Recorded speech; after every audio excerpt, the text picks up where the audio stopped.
ஓம் சரவணபவ.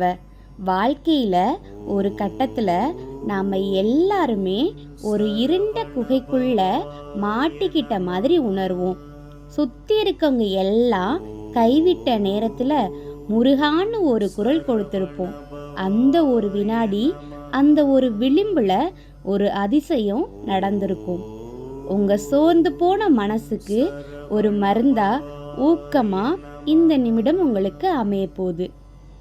ஒரு முறை ஒரு பக்தர் தன் வாழ்நாள் முழுவதும் சேமிச்ச பணத்தை தொழிலில் முதலீடு செஞ்சுட்டு எல்லாம் நஷ்டமான நிலையில தவறான முடிவுக்கு கூட போனாரு. அந்த கடைசி நிமிடத்துல அவர் பார்த்தது ஒரு முருகனின் புகைப்படம். அதுல இருந்த வாசகம், உன்னால் முடியாதது அவனால் முடியும்னு. அது அவரோட கண்ணுல பட்டுது. அவர் செஞ்சதெல்லாம் ஒன்று தான். பழனி மலைக்கு ஒரு நடப்பயணமா போனாரு. ஒவ்வொரு அடியும் அவருக்கு வலியை தான் கொடுத்தது. ஆனா ஒவ்வொரு அடிக்கும் அரோகரா அரோகரான்னு முழக்கம் அவருக்குள்ள ஒரு புது தெம்பை கொடுத்துச்சு.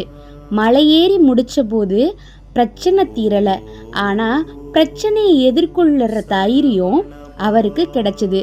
அடுத்த சில மாதத்திலேயே எதிர்பாராத ஒரு மனிதர் மூலம் அவருக்கு உதவி கிடைச்சது. இதுதான் முருகனின் வேல் செய்யும் மந்திரம். அது ஆயுதம் மட்டும் இல்லை, நம்மளோட புத்தியோட கூர்மையும் தான். அதே மாதிரி இன்னொரு பக்தரோட அனுபவம். மருத்துவர்களே கைவிட்ட ஒரு சூழல்ல ஒரு தாயோட வேண்டுதல், தன் குழந்தைக்கு உடல்நிலை சரியில்லாதப்போ என் குழந்தைய காப்பாத்தி கொடு முருகா, உனக்கு நான் காவடி எடுக்கிறேன் அப்படின்னு வேண்டிக்கிட்டாங்க. அந்த இரவு அந்த தாயோட கனவுல ஒரு சின்ன பையன் வந்து விபூதி பூசிட்டு போனான்.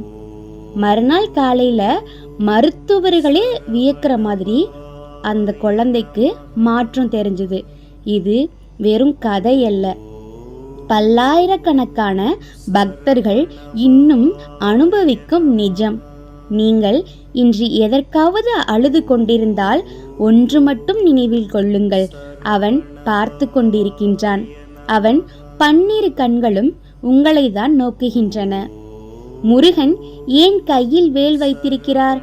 அந்த வேல் அடியில் அகலமாகவும் நுனியில் கூர்மையாகவும் இருக்கும். நம்முடைய அறிவும் சிந்தனையும் பறந்து விரிந்திருக்க வேண்டும்.